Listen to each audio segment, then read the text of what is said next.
নমস্কার, আশা করছি সবাই খুব ভালো আছেন। সংসারের আরও একটি ব্লগে আপনাদের অনেক অনেক স্বাগত। আসলে আজকে ভিডিও করব সেরকম কোনো প্ল্যান ছিল না। আমি, ছোট বৌদি আর বড় বৌদি আমরা তিনজন মিলে যাচ্ছিলাম এক দাদার বাড়িতে। হঠাৎ করে ভাবলাম তাহলে ক্যামেরাটা একটু অন করি, আপনাদের একটা জায়গা দেখাবো। স্পেশাল সেরকম কিছুই না, তবে আমার জন্য স্পেশাল। তার আগে এই যে এই গাছটা দেখুন, এটা আপনারা চেনেন? মানে এটার নাম কি আমি জানি না, তবে ছোটোবেলার থেকে কিন্তু এই গাছের প্রতি একটা আলাদা ভালোবাসা। কারণ এই যে ফুলগুলো, এই ফুলগুলোয় হালকা একটু একটু করে মধু থাকে। যখন স্কুলে যেতাম ছোটোবেলায়, তখন কিন্তু এই গাছগুলো থেকে ফুল তুলে মধু খেতাম। যাই হোক, এই যে জায়গাটা, এটাই দেখাবো।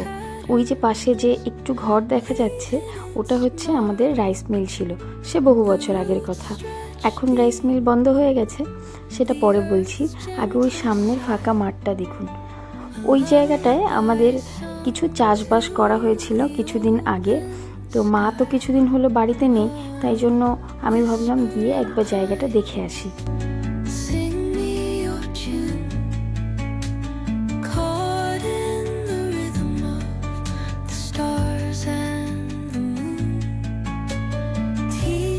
জায়গাটা দেখতে হয়তো অতটা পরিষ্কার পরিচ্ছন্ন মনে হচ্ছে না, কিন্তু এই জায়গাটার পরিচর্যা মাই করে। আসলে মা কিছুদিন হলো বাড়িতে নেই, ওই জন্য জায়গাটা ঠিকঠাক মতন পরিচর্যা করা হচ্ছে না। আর এই যে এই জায়গাটাতে সম্পূর্ণ জায়গায় কিন্তু অনেক কিছু লাগানো।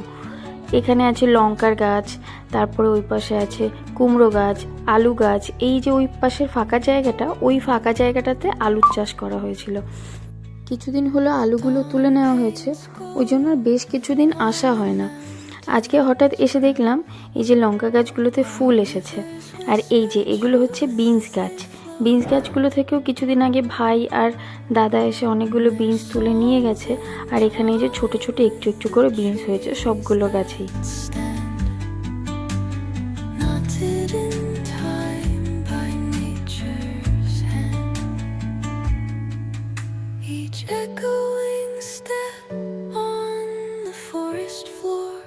আর এই যে এখানে আছে হচ্ছে বরবটির গাছ। এগুলো খুবই ছোট, এগুলোতে এখনো ফল ধরেনি, মানে সবজি ধরেনি। আর এইদিকে আছে কুমড়ো গাছ। কুমড়ো গাছগুলো কিছুদিন আগেই লাগানো হয়েছে, এখনো সবে ফুল, ফল এখনো আসেনি। আর ওই পাশটায় লাগানো ছিল হচ্ছে সরিষা গাছ। সরিষা গাছগুলো এখন পেকে গেছে, কিন্তু মা বাড়িতে নেই জন্য ওগুলো কাটার ব্যবস্থা আর করা হচ্ছে না। আর এই যে এখানে হচ্ছে টমেটো গাছ আছে। সব গাছগুলোই বেশ কিছুদিন আগে লাগানো, কিন্তু এখনো সেরকমভাবে ফল আসেনি, ফুল এসেছে সবে।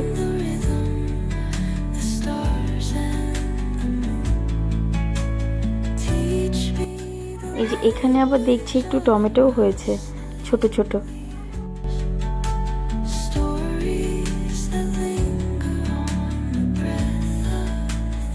এখানে আছে দেখুন বেগুন গাছ। আর এই পাশে যে লঙ্কার গাছগুলো, এই গাছগুলোতে দেখলাম বেশ কিছু লঙ্কা হয়েছে।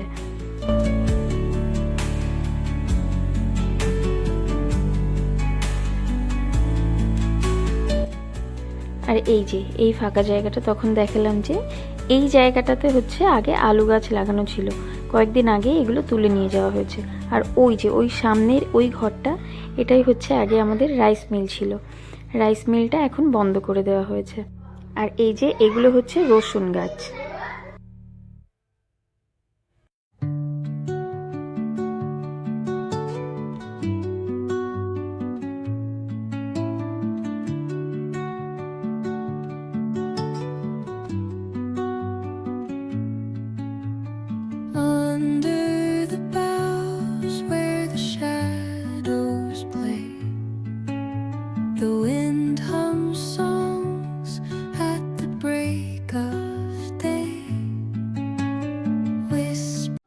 ছোটোবেলায় তো আমি বাড়িতে থাকতাম না, থাকতাম দাদু দিদার কাছে। তো যখন আমি বাড়িতে আসতাম, তখন আমাদের এই রাইস মিলটা কিন্তু চালু ছিল। তখন এই রাইস মিলের এই জায়গাটাতেই ছিল আমাদের খেলার মেইন জায়গা। বিকালবেলা হলে পরেই আমরা এখানে বন্ধু বান্ধবী যারা যারা আছে, অবশ্য খুব বেশি বন্ধু বান্ধবী আমার ছিল না, একটাই বান্ধবী এখানে ছিল, তাকে নিয়ে আমি রোজ বিকালে চলে আসতাম এই রাইস মিলের এখানে খেলার জন্য। দাঁড়ান সামনে থেকে একবার দেখাই। এখানে প্রচুর গাছ আছে। এটা যেমন পেয়ারা গাছ, ওই পাশে ছিল লিচু গাছ। আর এই যে সামনে নীল দরজাওয়ালা ঘরটা দেখা যাচ্ছে, ওটা ছিল আমাদের অফিস রুম। আগে ওখানেই সমস্ত কাগজপত্রের কাজ হতো, মানে যা হিসাব কিতাব সেগুলো। আর এই পাশে আছে হচ্ছে রাস্তা, যেটা মেইন রোডে গিয়ে ওঠে। যাই হোক, এখান থেকে আমি বৌদি চলে আসলাম একটু ডক্টরের কাছে। এখানে এসে চেক আপ করানো হয়ে গেলে এবার যাব বাড়ির দিকে। তো আজকের ভিডিওটা এই অবধি। আপনাদের যদি ভিডিওটা ভালো লাগে অবশ্যই একটা লাইক করবেন। আবার দেখা হবে আরও একটা নতুন ব্লগে। এটা আমাদের ডোরেমন।